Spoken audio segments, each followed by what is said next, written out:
What is up, you guys? I hope you're having a good day. Well, we are finally here. I know that we're late to the party on this one, but it's never too late to appreciate greatness. Plus, I don't like rushing my videos. I really like taking my time with these, really processing my thoughts on what I'm going to talk about. And I'm a massive perfectionist when it comes to the presentation and the editing and stuff like that. But anyways, the big double feature event of the year: Barbie and Oppenheimer. I check the weather and it's getting real oppy outside. Barbenheimer, Barbie, whatever you want to call it. I'm excited. Let's just get right into it. Here is me and Austin's 2-in-1 review. Before we dive into both films, I just want to say that not only was the whole double feature idea funny and resulted in great memes, but it's also great for theaters. Like these films came out in the same weekend, both by acclaimed filmmakers, but quite different in terms of tone and subject matter. And the marketing for both of these films and the way that it leaned into and embraced the social media hype was absolutely stellar, and resulted in a great opening weekend for both films. And they're both still doing really well. And I'm really happy that both films are doing well, but both critically and commercially. We need more films like this, in my opinion. And this is easily the most fun I've had witnessing and participating in the promotional hype cycle for a movie. Oh yeah, easily. I love how, originally this wasn't like a thing that was factored by the studios, right? It was Yeah, all because of the fans. yeah, Like the organic. fans did this, Yeah, and it originally was like Barbie or Oppenheimer, but then over time it became Barbie and Oppenheimer, and people had to see both of them, and it's just a great treat. I love how like fans did this. It became a thing that everybody knows about, like kind of like a cultural icon at this point, Barbenheimer, and it was amazing. Really, really loved the double feature. It was awesome for movies. yeah, yeah, totally. And I loved how many of the actors got in on it too. Like Cillian Murphy said, like Cillian Murphy said he was really excited for Barbie, and Margot Robbie and Greta Gerwig, posted photos of them seeing Oppenheimer. It was just a really cool, like really fun thing. Yeah, most definitely. I really wish we would have got Cillian Murphy and Christopher Nolan seeing Barbie. I know, yeah, that would have been I awesome. Yeah, really wanted that, but I yeah, know, it I was know. it was a great treat nonetheless. Yeah. All right, now let's get to the reviews, starting with Barbie. Can I come to your house tonight? Sure. I don't have anything big planned, just a giant blowout party with all the Barbies and planned choreography and a bespoke song. You should stop by. So cool. Barbie is directed by Greta Gerwig and written by her and Noah Baumbach, and centers around Barbie, played by Margot Robbie. She lives a seemingly perfect life in Barbie Land with all the other Barbies and Kens, until she starts experiencing an existential crisis where she experiences cellulite, thoughts of death, and things that humans go through and not dolls. That's because the young girl that's playing with her in the real world is going through something and projecting on the doll. So her and Ken, played by Ryan Gosling, go to the real world to find this girl and see what's going on. And they discover that the real world is vastly different from the utopian paradise of Barbie Land that they're used to. Greta Gerwig has proven with her last two films, Lady Bird and Little Women, that she is an extremely gifted filmmaker and one of the best currently working. Combining that pedigree with the stacked cast for this movie and the excellent marketing, I was extremely excited and curious to see just what kind of movie just what kind of movie this would be. How was it? I had an absolute blast with this film, and this is definitely the most fun I've had in a theater in a while. While there are some flaws, to me they're extremely minor, and I think this film absolutely lived up to the hype, and I loved pretty much every second of it. It's a fun, clever, funny, and colorful adventure that also has a lot of really effective social commentary. This movie is a lot more ambitious and has a lot more to say than you would think a movie like this, a movie based on a toy would be and have. So let's start with our positives, and I'll let you go first. Yeah, so I just want to jump in on what you said real quick. Greta Gerwig is amazing filmmaker. I think originally we both had this in our top 10 anticipated movies of the year. We Yeah. had Barbie on our list, which we had it mainly just because of the talent on Uh, display here, and it came through. This movie is just such an icon in terms of casting, talent, direction, set design. Like this is just a great movie, and this I'm gonna lead into that as well with one of my positives. The set design is wonderful in this movie. It's all practical. yeah. You can tell Barbie Land was built from the ground up for every scene. It's just awesome. Then they rotate to the real world as well. All the office, like the house sets, it's all real. The set on the school, they actually go to a school and shoot Mhm. some scenes. It's awesome. I hate that we have to talk about things like that now, but that's just the way movies Yeah. are now. You have to like be like, oh, they actually went somewhere and shot a scene. So Yeah. it's just nice that they do that. So my next positive is highlighting on what you said. This movie has a lot to say. Yeah. Like it starts off as a little bit of satire, Mhm. just kind of like extremism in the Barbie land, but then this film has a nice message to go along with, women empowerment, but also, it has a message for men as well, which I've seen a lot of people dog in this movie about how it's anti-men and whatever. They didn't watch the movie, Yeah. but that's not at all what the statement is Not about. at all. Wet ass P word. Make that pullout game weak. The movie is about extremism as a whole. It's just it's like it's not good. Yeah. You Yeah. need balance Yeah. in Yeah. You society. You need. need balance. You need powerful women to be in charge, but you need men to also accept that they don't have to be in charge. Like Yeah. Ken is he's enough. That's Enough. it. Yeah. That's it. He is enough himself, and it's a powerful message that anybody just being themselves is enough, Mhm. and Barbie can be who she wants to be. It's a great message, and I wasn't expecting that at all going into a Barbie movie, but it had a really powerful message in it. Like I said, it started off a little bit of satire, Mhm. which I think was the point, like with the whole dancing sequence and like hi Barbie, like stuff like that. But it Yes. it really grew on me throughout the movie. And then my last positive, which is a very big one, Mhm. is the cast in general and Greta Gerwig. Uh, Greta Gerwig's directing is fantastic. Margaret Robbie is unbelievable as Barbie. Yep. Ryan Gosling is just hilarious. He Yeah. is just, Yeah. Yeah. honestly He's might so win an good. Oscar. He Yeah. honestly might win an Oscar for this, which is so funny to me. Michael Cera is funny in this as well. Mhm. Uh, all the Barbies, I don't know all their actors' names, but they all did a phenomenal job playing the different Barbies, the different Kens as well, did a fabulous job. Will Ferrell was there. Yep. He was in the movie, so He was there. more Will Ferrell. Yeah. So yeah, this movie is full of positives, and that's just three big ones off the bat. Yeah. Totally. Yeah, the cast is fantastic. Margot Robbie was the perfect casting choice for Barbie, and she plays the role flawlessly.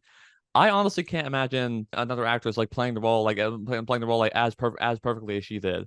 And I especially loved that one scene where she's in the real world, and she's like sitting on the bench, and like she's looking around the environment around her, and she sees everybody having all these having like all these different emotions and different personal conflicts, and she allows herself to herself to cry for the first time and feel like genuine human emotions, that dolls don't have. And Robbie sells it perfectly. And we also get that great scene like in that same location where Barbie has this, this really sweet and wholesome interaction with this old lady. And I read somewhere that Warner Brothers wanted to cut that scene out, but like Greta Gerwig fought for that scene to be kept in. And I'm really glad that it was kept in because it's a really good scene. Yeah, fantastic scene. One of the best in the movie, probably. I don't know why they wanted to cut it.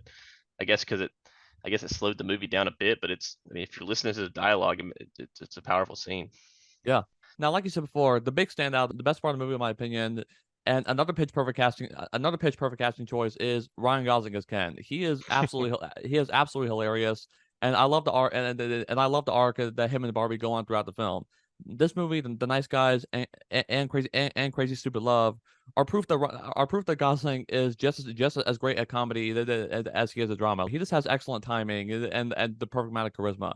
Simu Liu is also great here, and I love the petty and humorous rivalry between him and Ryan Gosling. Michael Cera as Alan is another highlight. He gets some great moments. Kate McKinnon was really funny as Weird Barbie. Ariana Greenblatt as Sasha, the girl that's playing with Barbie, and America Ferrera as Gloria, Sasha's mother, are both fantastic. Especially America Ferrera. She has an excellent monologue towards the end of the film about the struggles and contradictions of womanhood that hit extremely hard. Sasha and Gloria are really the emotional center of the film, in my opinion. Also, John Cena shows up as a merman, and Helen Mirren narrates, so that's pretty awesome.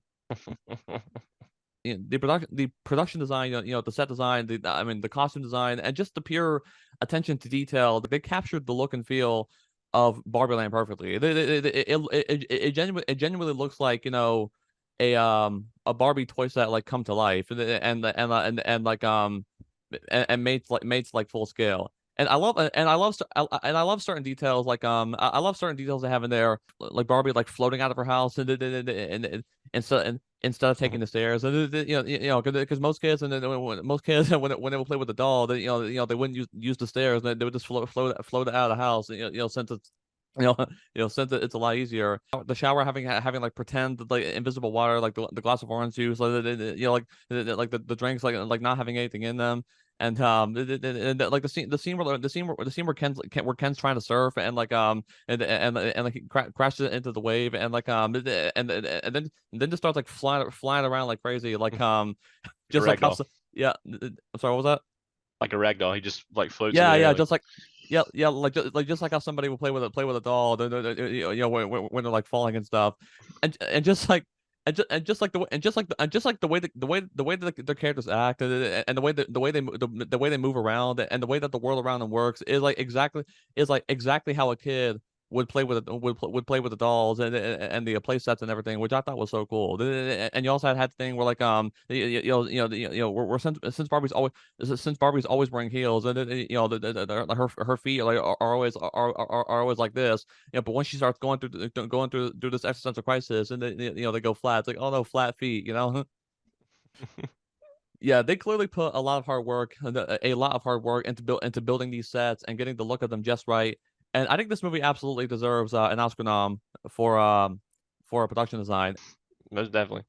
I hope you're right. They get I hope they get plenty of Oscar noms. Like best Absolutely, yeah, direction, best actress, best actor, yeah, best supporting. I mean, this movie could rack them up at the box office or at the Oscars, and I wouldn't have yeah. a problem with it. I love the I love the soundtrack for this movie as well. I love the gag the gag that they had with a push by Matchbox 20, like I wanna push you around. Yeah, that was yeah, that whole thing was funny. Where like they were like they were doing the cliche of the guy having of the guy getting the guitar that to like woo the girl, and like the Barbies had that big plan for them to do that, and for them to like Yeah, switch around and like distract him, and like that whole scene was really good. yeah, that was during the patriarchy course of the Barbie land. Yeah, Yeah, we had the male extremism with the patriarchy stuff, and that was just so over the top and so yeah, dumb. yeah, yeah. I love I love that the running joke of Ken's obsession with horses, and horses and horses being man extenders, and then him saying at the end of the film that he lost interest in patriarchy after learning that wasn't all about horses. Well, about horse, yeah. Yeah, Sylvester Yeah, Stallone showed up in his he did, in his yeah, vision. in the fur coat, yeah, that was awesome, yeah. Oh my God, this film has so many great jokes, It does. and so many great like so many great like comedic touches. The very last line of this movie had me dying, and it was the perfect payoff to an earlier joke in the movie. But my favorite line might be when Ken's in the real world, and he tries to get a job at the beach, and because in Barbie Land his job is just beach. He can't swim. He's not a lifeguard. He's just beach. He's just there on the beach. So he tries to beach in the real world, and he gets turned down and says, "I can't even beach here." Cave Beach, yeah. Yeah.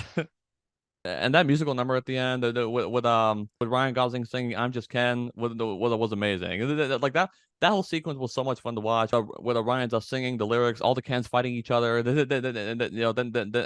having a dance off. The scene, like that scene, was everything that it needed to be, and just great stuff. Yeah. I'm Just Ken is just I was listening to that song for like 3 days straight Yeah, after the movie. It's so good. yeah. The whole soundtrack is fantastic in this film. Yeah, Um, totally. I also love the Billie Eilish song at the end. What was I made for? It's absolutely beautiful, and even more emotional and hard hitting in the context of the movie. And makes for an extremely impactful final scene. yeah, it does. That got some emotion out of me. Definitely the last scene. Yeah. What was I made for? It was beautiful. Margaret Robbie was fantastic in that. Hmm. All right, now let's get to the flaws. Like I could have done without the Mattel executive subplot.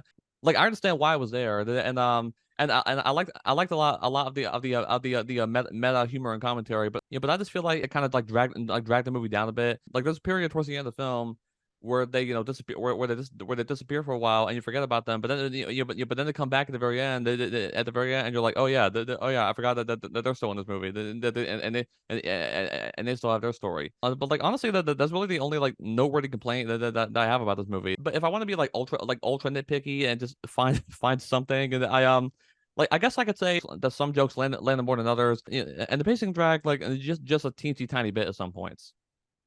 Yeah, I agree completely with you. The Mattel subplot I just wasn't a fan of. It's like when we originally got to the real world, it was really awesome to see Barbie and Ken interact with the real world, the goods and the bads.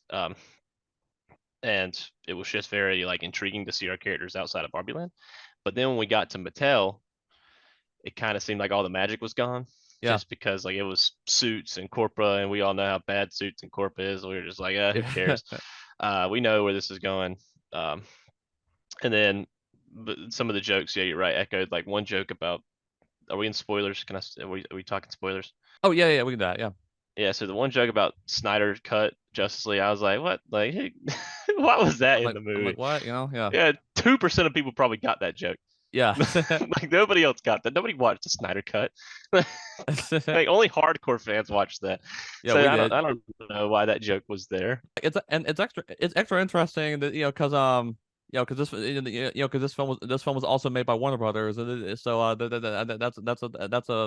that's interesting, Yeah, just such a random like yeah, it was a just random random, joke. yeah, And did Kate McKinnon say it? Weird Barbie? Was she the one who said the joke, or was I it think President Barbie? I think it was President Barbie. President Barbie. Yeah, It was just a random joke. yeah. I didn't hate it. I just didn't laugh. It kind of came out of nowhere. Yeah, Yeah, and although I do love that one joke about the Godfather and like them like having to explain it because there are a lot of people like that they feel like they need to like explain every detail of a movie to somebody. yeah, for sure. And want to touch on the real world stuff. Like when Uh-huh. they went to the real world, that was where you were talking about that great scene with Yeah. Margot Robbie on the bench talking to that woman, and that's part of the movie Mhm. in the real world when they're talking to somebody. So like the beginning of the real world stuff was really magical, and then we got the Mattel stuff, and then Barbie met the creator. That was a great scene. So it was Mhm. just the middle stuff with the Mattel I just wasn't really a fan of, but we're on the same page with that. Yeah. But we know like it has to be there for a reason. But it's just you know Yeah, the stuff in the real world, apart from the Mattel stuff, I agree that is definitely like the main emotional drive of the movie. Because this movie is not just about what it means to be a woman, but also like what it means to be human. The female experience and just the human experience in general is full of joy and beauty, but also setbacks, struggle, and hardship. And what makes every person unique is how they deal with that and overcome those setbacks and how they carry themselves and uplift themselves and others in their day-to-day lives. A lot of those scenes were about Barbie, who's been a doll her whole life, and who her whole life, very naively thought that the invention of Barbie, cured all sexism in the world. But then she gets to the real world and realizes like the very harsh reality of it, and basically learns learns not only what it's like being being a woman in the real world, but also a human. Yeah, I thought that it was extremely powerful. How in the end Barbie decides to become a human, and go back to the real world with Gloria and Sasha, and embrace the difficulties that come with being human. Like, and the great joke at the end of the movie is the very first thing she does in the real world as a human is go to the gynecologist. Because the joke in the movie is that since they're dolls, they don't have any genitals. yeah. No. I cannot believe Greta Gerwig got away with that. I That know, joke is yeah, hilarious. yeah, that was A funny. great way to end the movie. Yeah, totally. Like, I really appreciate the fact that the filmmakers, they very easily could have just made made this like made this like Transformers, and had this be just like a generic toy adaptation. But Greta Gerwig and Noah Baumbach, they went the extra mile with this movie and got ambitious, and which I massively appreciate. This is a rare kind of blockbuster where the purpose of it is not only to sell a product or make money off of a popular IP, but also to really deconstruct the IP and have a deeper message. Like, this movie just isn't just a Barbie movie. It's not just about Barbie. It's like it's a genuine like character study and an exploration of the legacy of the Barbie brand. Because for years people have debated whether Barbie is an empowering feminist icon or an outdated regressive stereotype. And this movie shows both sides of the argument and handles it in a very mature way. Sasha hates Barbie and like calls her a fascist and says that setback feminism years and made women feel bad about themselves.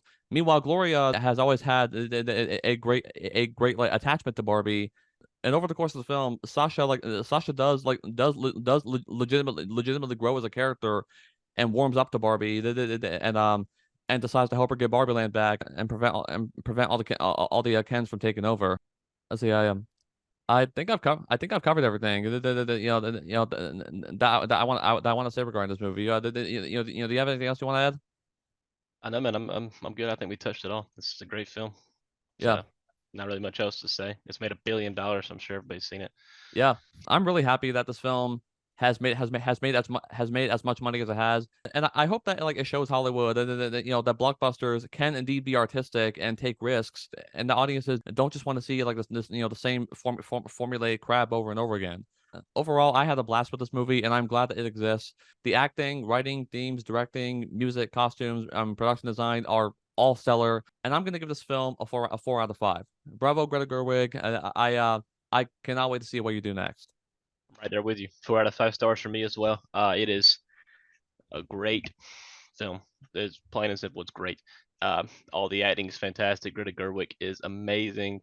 Great score, soundtrack, set design with a powerful message that has, a lot of layers to it. You can watch this movie multiple times and get something different out of it. Probably every time. It has a lot of layers. It's not a kids film, which a lot of people think it is. Not. It's an It's adult. not. It's a family show. Or is it? That has adult jokes, adult commentary, and adult conversations. Like you said, she uses the word fascist. Yeah, Kids don't know what fascist means. Like, yeah, they don't know what that means. This is an adult layered film, and it is amazing that a movie of this caliber can come out on the same day as that movie. I know. Yeah, That is insane. But I know. anyway, 4 out of 5 stars. Agreed. This is a great film. I cannot wait to see it get a lot of Oscars. I hope it hits $1.5 billion because this movie deserves it.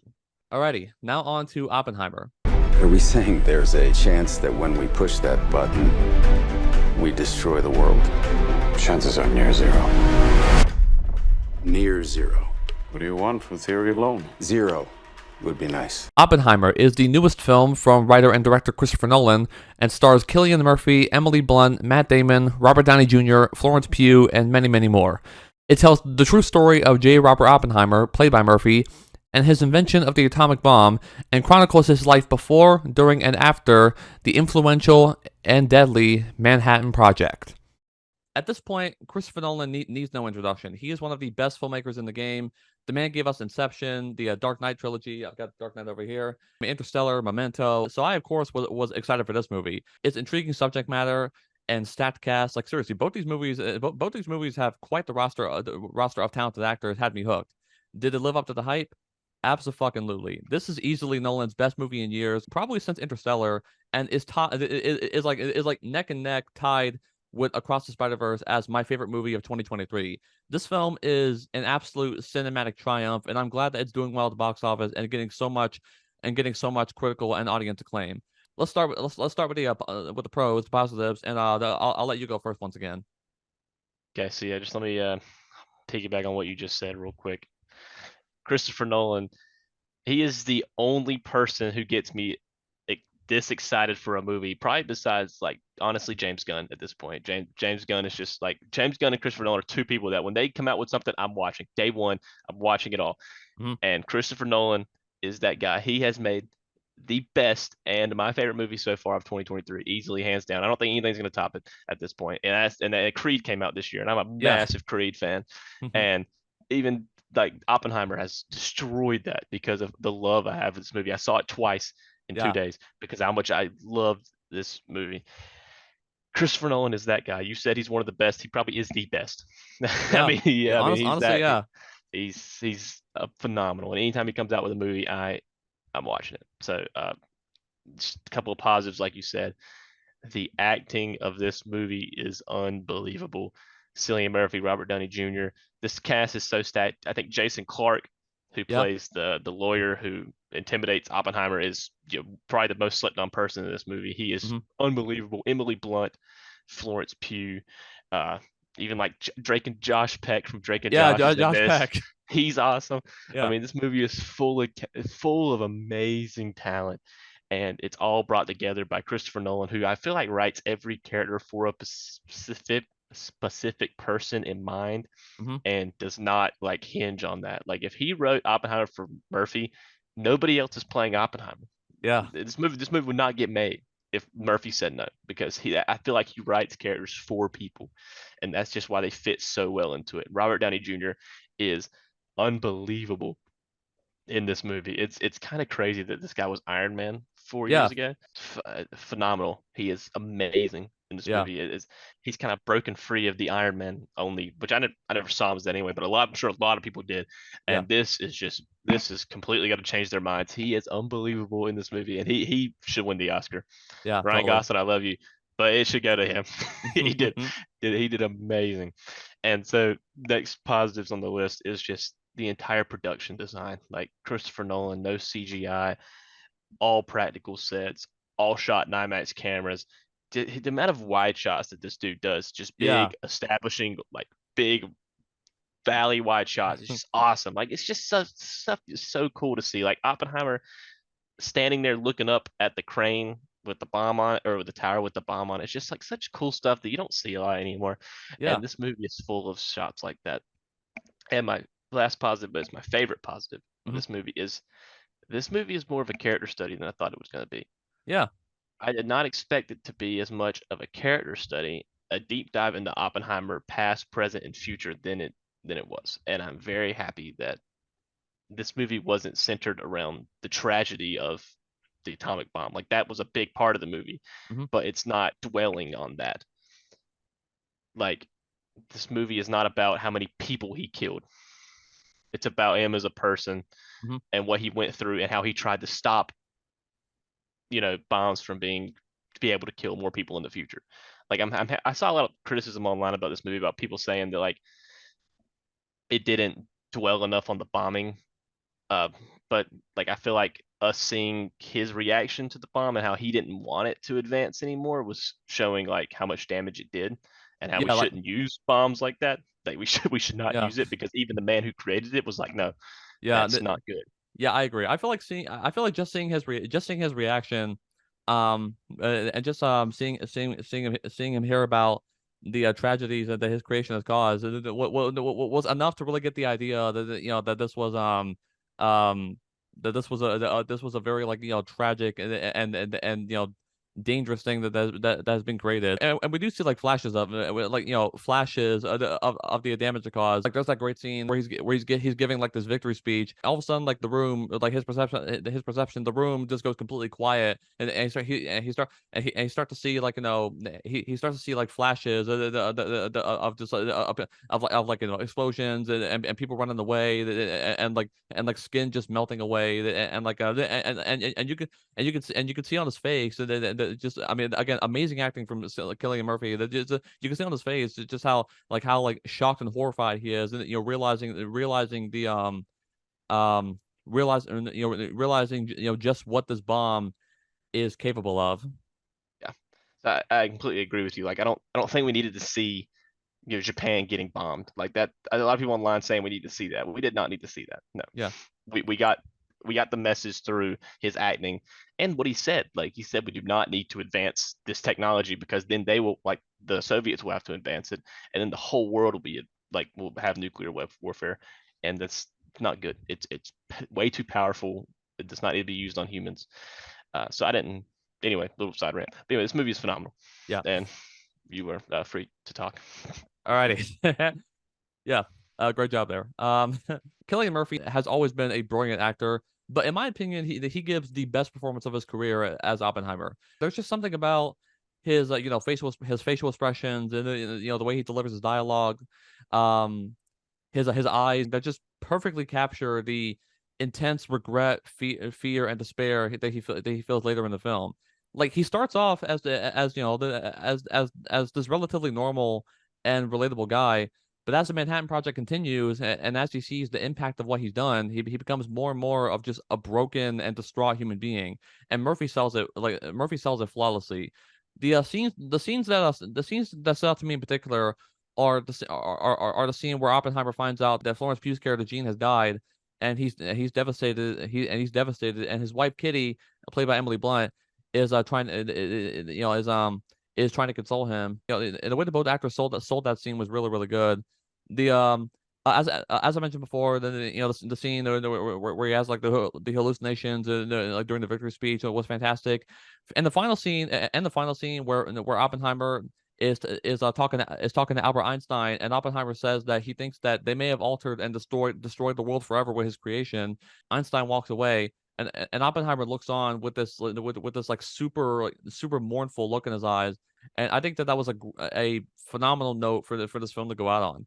This film was so good, and I was so engaged around it that I did not even notice that it was 3 hours. Like I wanted it to go on. That's how amazing Nolan is at his script writing. Like there's no fluff in his scripts.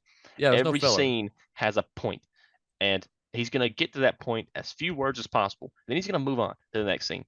This movie is so dense. Like every scene goes and it's fast. That's why this movie does not feel like 3 hours, but it is, because it is quick scenes, and you have to pay attention. Like there's no time to go to the bathroom during a movie like this. You got to pay attention, lock in, and because like most of the stuff from the first like 1.5 acts comes back in the third act with the trial and stuff. So like you really got to be paying attention. Yeah, totally. Like I really respect and admire films that really require your full attention, and have so many different details and dialogues that you have to pay attention to. And basically like and the script is just like all killer no filler, to use the Sum 41 that terminology. As always, Emily Blunt is fantastic as Kitty, and she really she really sells the frustration of having to deal with the consequences of Oppenheimer's actions, while also trying to support and stand by him. And you can see the pain on her face whenever her former communist ties are brought up, and whenever Oppenheimer has his affairs with Jean Tatlock, played by Florence Pugh. Florence Pugh is great here too. Her character arc and her relationship with Oppenheimer were extremely compelling and tragic. That scene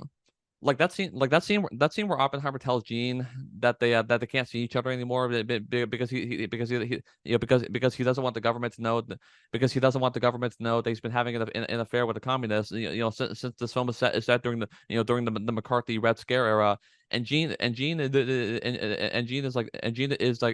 distraught by that, is beyond heartbreaking. Considering that Murphy and Pugh have really good chemistry, and Tatlock ends up killing herself later in the film. The big standout in this movie for me was Robert Downey Jr. as Lewis Strauss. I feel like people forget and underestimate just how great and versatile of an actor he is, because we're so used to seeing him as Iron Man, Tony Stark. He is truly excellent here, and is allowed to really fully flex his dramatic chops, and I think that he absolutely deserves an Oscar nomination along with Cillian Murphy. Like there are so many people in this movie, and there's not a single bad performance to be found in my opinion. Jason Clarke, Matt Damon, Rami Malek, Alden Ehrenreich, Josh Hartnett, Kenneth Branagh, Josh Peck from Jake and Josh once again. Like everybody just absolutely delivers, and even the great Gary Oldman shows up as Harry Truman, and props to the makeup department. Because at first I straight up did not recognize him, but then you look closer and you're like holy crap, that's Gary Oldman. That scene was powerful. Yeah. Another interesting thing about the Gene Tatlock scene is on second viewing, I noticed that when the scene of her drowning in the tub, there's actually in one shot you can see there's a hand on her shoulder. Mhm. And I was curious about that, and I heard it in a YouTube video, so I went and looked it up as well. And there's actually a conspiracy theory that the U.S. government is the one who killed Gene Tatlock. So that was Oh. Christopher Nolan was kind of nodding to that by showing that there was somebody was forcefully holding her under the tub, Hmm. because obviously they didn't want Oppenheimer to have commie ties. Yeah. So they Wow, that's conspiracy interesting. that. Yeah, so that was just a nod to that. I noticed that on second viewings. I looked it up, and it's a true conspiracy. So very interesting Wow. that Nolan nodded to that in the movie. Wow, I never knew. Wow, I didn't know. Wow, I didn't know about that till now. And that is really a really interesting detail. And like and that just and that one I mean that just goes to show once again that just how dedicated to detail Nolan is as a filmmaker. And like and now that I'm like processing that, thinking about it, it makes that scene like even more emotional. Yeah, very very heartbreaking that the the government would do that to somebody. Very sad. I know, yeah. Very sad. Just like with any Nolan film, the technical aspects are absolutely incredible. The cinematography is gorgeous. I love that this movie switches back and forth between being shot in color and being shot in black and white. And it's cool, like not only from an aesthetic standpoint, but also conceptually, because the in color scenes represent the in color scenes represent Oppenheimer's point of view of the film's events, and the black and white scenes represent the reality that and represent Lewis Strauss's perspective and the point of view and point of view. I thought and point of view. So I thought that was really really cool. Yeah, definitely. I love black and white. Will never turn it down. Yeah. The craziest and coolest thing about this movie is that Nolan has said that there are zero CGI shots, CGI shots to be found in this movie. And in today's climate, where it seems like every big movie that has like some kind of CGI in it, that is a truly phenomenal, incredible achievement. They like they legitimately did full size recreations of the Los Alamos testing site and the bomb and safely of course blew stuff up, and the attention to detail and everything is just superb. And the one scene that I found the most impressive and breathtaking from a filmmaking perspective was the scene of the Trinity test. They activate the bomb, and since the bomb is so far away, and since light travels faster than sound, you see the explosion first, and you get a solid minute of absolute silence where you hear nothing but Cillian Murphy's heavy breathing, and he looks both in awe and in horror at what he's created. And at what he's created, and like and just this and just this sight that he's seeing, and then we finally hear the sound, and it's just this gigantic boom that was a that that was like a genuine jump scare due to those like the theater speakers. Like that scene is just a masterpiece of filmmaking. Everything from the acting to the sound design to the visuals and to the tension was just like top notch. Like and and that and that was my favorite. Like that was my favorite sequence in the entire movie. Easy. That sequence was phenomenal. It was just like you said. It was just such a like tension building moment. Like we built tension for 20 minutes just to blow up the bomb, and then it was just like masterful of the visual achievement and the sound design and the acting. Everything you said it truly is the coolest scene I've seen in a movie probably ever. Like Yeah. it was awesome. Something that I really appreciated about this film is that like any good biopic, it doesn't demonize or glorify its titular subject. Oppenheimer was a flawed human being who made a lot of mistakes, and this movie shows those mistakes and shows his shortcomings. And he's a very complex and conflicted character who accomplished something extraordinary, but at a great cost. Like Nolan purposefully doesn't really take a hard stance on whether Oppenheimer and or his communist ties, should be revered or reviled, and pretty much leaves it up to the audience, to decide. And you could definitely, I think, make a case for both positions without them being mutually exclusive. He created something horrible at the behest of the U.S. government, and then Adding even more stress and regret to his life than they already has.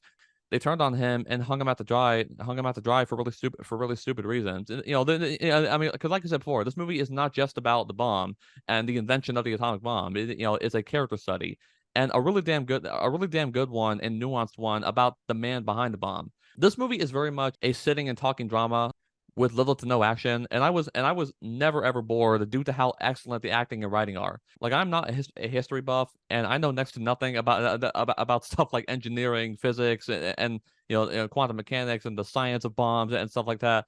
But I was but I was but I was endlessly compelled. But I was endlessly compelled and intrigued by what the characters were talking about, and it was so cool seeing them formulate these different ideas for how to make the bomb go off, they had the really cool thing where they had like the demonstration of like with the two bowls and with the marbles in them to try and calculate the level of force and power required for what the size of the bomb is going to be. Every little detail like that, like the jars slowly filling up as the movie goes on, as you're building to the suspense of the first testing of the bomb, and it's just so cool to like Nolan Yeah. purposefully shows every time they put something in that jar and it slowly fills up. And it's so intriguing. Yeah. As far as any complaints go, I would say that the movie, just for me personally, did kind of drag towards the third act. I wasn't a huge fan of the non-linear, non-chronological way a non-chronological way that they told the story. Like I could follow everything just fine, but I'm just not really like a big fan of that style of storytelling. And lastly, and this for some reason has been a problem with Nolan's film for a while. The sound effects and music, the sound effects and the music are often mixed in a way to where in certain moments they drown out the dialogue and you can barely hear what the characters are saying. Now the mixing here is nowhere near as bad as it was in Tenet. I was able to make out a lot more of the dialogue this time, but it is still an issue, and I have no idea why Nolan keeps mixing his movies like that, especially since he proved in the same movie in the Trinity scene that he can do good sound mixing. Yeah, I'm not sure why either. Yeah, you're right. There's a couple scenes that I don't know what they're saying.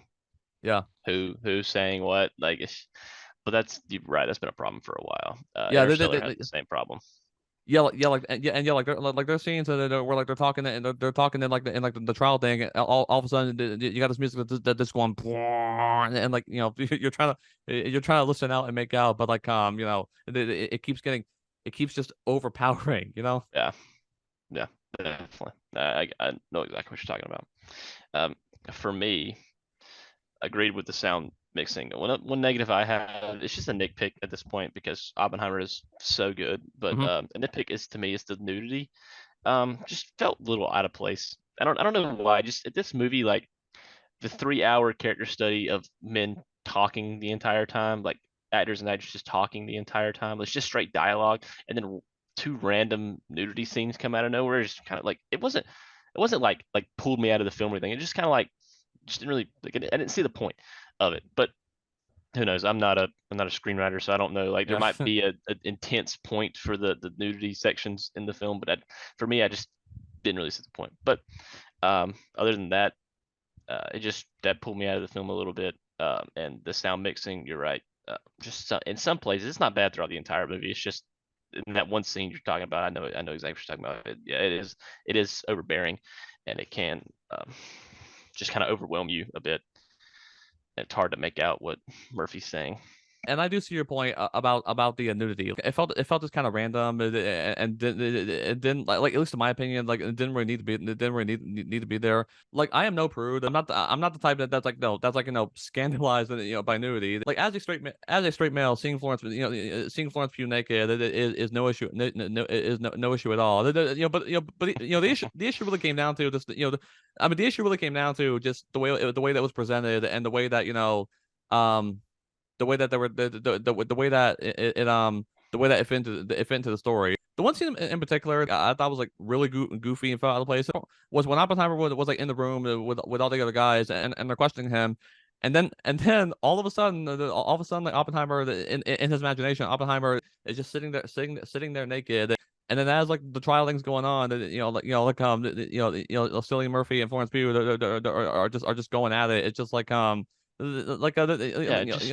just random. It was weird. It took me out. It took me out of the drama of the scene. And once that happened, I just couldn't take anything seriously.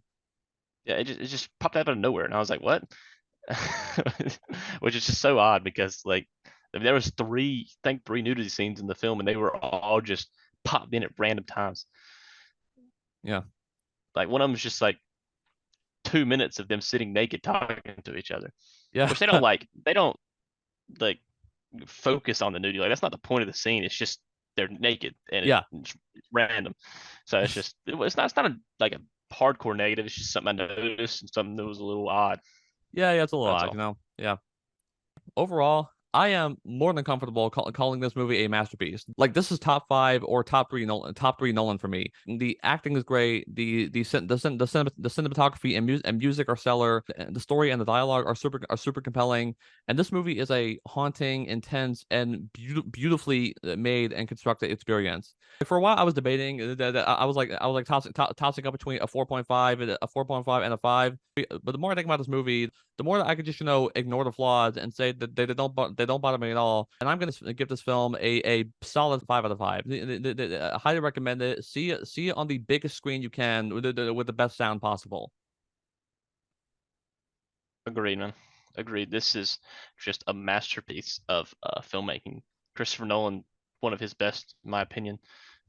Easily, like you said, top 3 for me, easy. You touched on everything. Amazing acting, amazing writing, direction, visuals. It's shot well. It's shot with passion. You can tell. It's 3 hours. It doesn't feel like it, which is always a positive because 3-hour movies are tough to get right for me. I always about 2.5 hours in, I'm always dragging. So this movie, I didn't even feel like 3 hours is such an accomplishment. This movie is stellar. It is the best of the year, and I don't see it being topped. Easy agree. 10 out of 10, 5 out of 5 stars. Legendary movie. Everyone should see it. Yeah.